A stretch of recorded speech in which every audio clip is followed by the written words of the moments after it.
Hello, I'm going to be giving you guys some insight into the bans for this week's Super Series Genesis versus Beast Midlands and Dragon Slayers. Um, so this has been a little bit improved on since last week. I've now figured out that 20 minutes on bad dice and I can find out all the armies for all the players and all the teams which they've played in the last 4 years. I've got a bit more information this week and yeah, I hope you enjoy. So, Beast Midlands have banned Tidecaster. It's just safety ban for Idoneth Deepkin. Um, they've also banned a Cathlar. Now, both these bans are safety bans, one for Idoneth, one for Lumineth Realm Lords. Interesting thing that we've started to notice is that people are safety banning with the list in mind, and then they're banning a good unit from that book. So, what they're essentially doing is they've said that we want to play Idoneth, we want to play a good Idoneth list, but in our list we don't want to play a Tidecaster because a Tidecaster is sometimes used in an Idoneth list so that you can play more aggressive. You take it as your general and it flips it flips the tables. So they've just said they don't want to do that, and so that in turn means if their opponents wanted to run a Tidecaster Idoneth list, they couldn't. So that just makes it slightly more uncomfortable. We saw this last week with Tony's KO ban where he banned Thunderers. He didn't want to play the Stack the Ironclad build, he wanted to play a more ship spam build. And so he banned Thunderers because that would help the Stack the Ironclad build. And then the Cathlar is also sometimes run in Lumineth lists, but it's not essential to playing it. There is actually a pretty good argument for not running the Cathlar because you're very light on bodies. So if you can scrunch up any more points to be put into your body count, as opposed because you're pretty light on bodies. So if you drop a Cathlar in turn for maybe 10 more bodies, like that's a pretty good argument. Like there's an argument for Cathlar too. Like it's a really strong unit in that book, but it's not essential.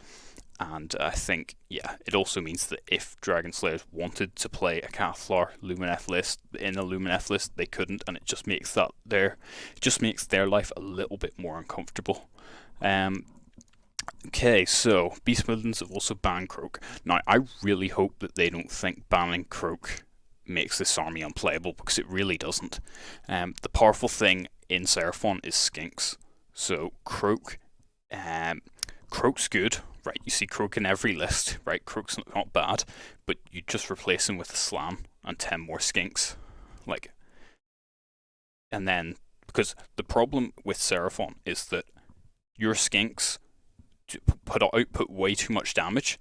Whenever they're charged, they do free Overwatch, and then on a 4-up they retreat out. Right, that's the problem with Seraphon, and so banning Croak really it doesn't make Seraphon any. It makes them slightly less good. All you lose is Celestial Deliverance. Like you get Comet's Call from the Slam too. It's like all you lose is Celestial Deliverance, one spell, and in return you get 10 more Skinks.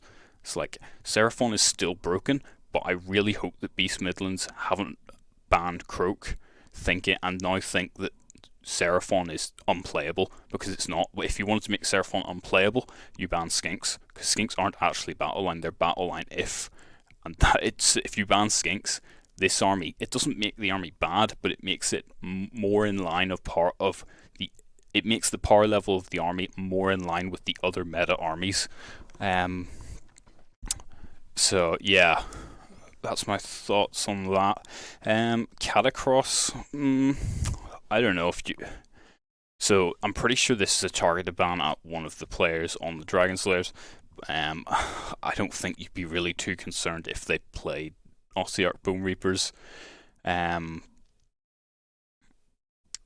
because I mean I think you kind of need Catacross in the army now for Ossiarch Bone Reapers. So this is essentially mean stopping people from playing Ossiarch Bone Reapers, because now since they had their FAQ which removed the temple for +1 save, the only way you get +1 save is Catacross. I don't think the Catacross builds are great anyway, But yeah, it just makes Ossiarch Bone Reapers unplayable. Then lastly, the Rogue Idol of Gork. This is just a safety ban for Big Wa or Iron Jaws or whatever they're planning on doing with that book. Um, yeah, so uh, um, yeah, you probably could have banned a more relevant unit.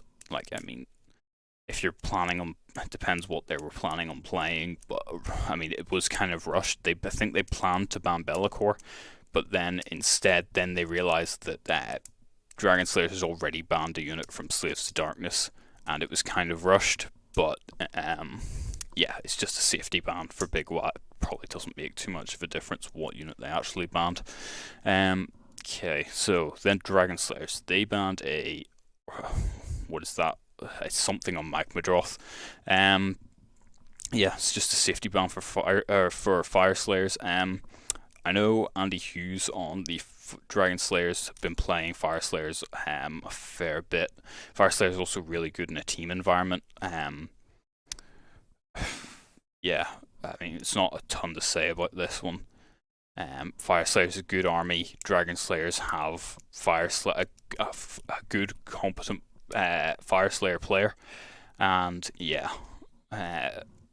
So next they banned a Chaos Sorcerer Lord. Chaos Sorcerer Lord. Okay, so Dragon Slayers have a player on their team who's pretty much exclusively played Chaos. Yeah, exclusively played Chaos for like in every tournament he's ever been to. So I'm assuming that he's going to try and play Slaves to Darkness list or something. Yeah, I'm pretty sure what this ban is. Like, he's just uncomfortable playing something other than Slaves to Darkness, wants to make sure that he can play it. Okay, so then they've also banned Lord of Change. Now, this doesn't actually make Tzeentch unplayable technically. Like, you can still spam Flamers and Horrors. It means you can't run Change Host. See, right, playing Tzeentch without Change Host requires you to be a competent Tzeentch player now. Like, it makes the game a little harder, but Tzeentch is still definitely playable, where you just take a super flamer heavy build. But for most players, banning Lord of Change is probably enough to deter them from playing. Yeah, then okay, so now they've banned Morathi. Banning Morathi, it's not the. I mean, it essentially means that Daughters of Cain really. It's going to be a real struggle to play them now, because essentially in their latest battle tome, all their units got worse, bar Morathi, and Morathi got way better. Like, I think pretty much across the board they got nerfed. Like, Witchbrew got nerfed, Hagnar got nerfed. Then they didn't really get anything to replace that power level. Nothing else got buffed. The only thing that got buffed was Morathi. Like, Morathi now does a lot more damage than what she used to. And so taking her out, it doesn't. I mean, you could still run Daughters of Cain. I wouldn't recommend it without Morathi. I wouldn't recommend it. And then they've also banned Ghoul King on Terrorgeist. Just stopping Feck from being played. Someone at Beast Midlands who plays Feck. I mean, Feck's one of those armies that can disrupt a few of the meta armies, but generally, I mean, I wouldn't have it as a meta army at the moment anyway. Thoughts on what they're going to be playing. So, I mean, I think Beast Midlands, I think they're going to play Idoneth Deepkin, Big Wat, and Lumineth. I really hope that they play Seraphon as well. And I hope they acknowledge that the Croak ban, which they did, doesn't make Seraphon unplayable. You can still play Seraphon. And I hope that's their last list. I'm pretty sure they're playing Idoneth. They banned Tidecaster. Pretty sure Lumineth. They banned Cathlar. Pretty sure Big Wa, because they have a Big Wa, someone who's played like Big Wa in their last 4 tournaments on their roster. Plus, and I really hope that last army is Seraphon and it's not something else. Dragon Slayers, on the other hand, I'm pretty sure they're going to play Fire Slayers. Fire Slayers, Slaves to Darkness, we've seen safety bans for those. I think Idoneth Deepkin too. I think they have someone on their roster who is a competent Idoneth Deepkin player. And then the last one, I'm pretty sure they also have a Seraphon player on their roster too.